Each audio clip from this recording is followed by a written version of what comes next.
संरक्षक भिंती या लवकरात लवकर बांधण्यासाठी म्हणून कालच ऑर्डर पण दिली गेलेली आहे। जादा FSI वाढवण्यासाठी मुख्यमंत्र्यांनी शब्द दिलेला आहे। त्या प्रोजेक्टवरती पुण्यामधले जे तज्ञ नागरिक आहेत यांची एक समिती करून महानगरपालिकेशी बोलूनच पुढचा कार्यक्रम होईल, पुढची डेव्हलपमेंट होईल। त्याप्रमाणे मागील कालच थोडा मोठा हा जो कॉरिडॉर जो आहे यातल्या इलिगल गोष्टी बाजूला सारणे काढणे त्याचं काम तरी सध्या सुरू झालेलं आहे। दुसरा विषय होता की रिडेव्हलपमेंटचा, आणि रिडेव्हलपमेंटचा विषय अडला होता। फक्त तुम्हाला FSI मिळत नाही या गोष्टींसाठी कोणी तिथे रिडेव्हलपमेंट करायला येणार नाही, परंतु या रिडेव्हलपमेंटसाठी म्हणून जादा FSI वाढवण्यासाठी मुख्यमंत्र्यांनी शब्द दिलेला आहे की इथे जर FSI वाढला तर रिडेव्हलपमेंट होऊ शकेल, आणि त्या प्रकारची पावलं मला असं वाटतं एक पुढच्या आठवड्याभरामध्ये घेतली जातील। त्याप्रमाणे तुमच्या इकडची सगळी रिडेव्हलपमेंट, इथे जवळपास 3 लाख नागरिक राहतात, तर या नागरिकांसाठी म्हणून ती रिडेव्हलपमेंट होईल।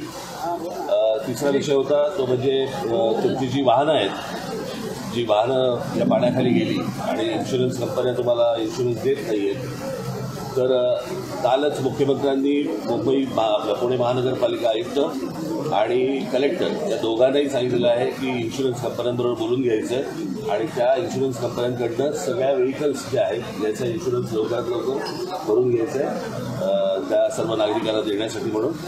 आणि मोठा रिव्हरफ्रंटचा जो प्रोजेक्ट आहे त्या प्रोजेक्टवरती पुण्यामधले जे तज्ञ नागरिक आहेत यांची एक समिती करून महानगरपालिकेशी बोलूनच पुढचा कार्यक्रम होईल, पुढची डेव्हलपमेंट होईल।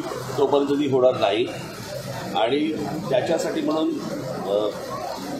संरक्षक भिंती या लवकरात लवकर बांधण्यासाठी म्हणून कालच ऑर्डर पण दिली गेलेली आहे।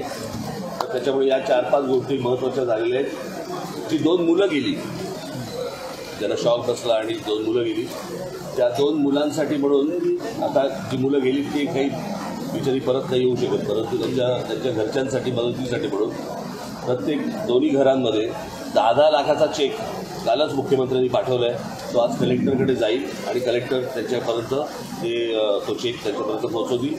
त्याचबरोबर त्यातला एक जो त्यांचा भाऊ होता जो बरोबर तिकडे होता त्याला देखील सरकारी कुठच्यातरी खात्यामध्ये नोकरी संदर्भामध्ये त्याचा पण विषय हा काल मार्गी लागलेला आहे। एवढी माहिती देण्यासाठी म्हणून फक्त एवढा मी आपल्यापर्यंत आलो, दुसरं मला काही सांगायचं नाही। ठीक आहे, धन्यवाद।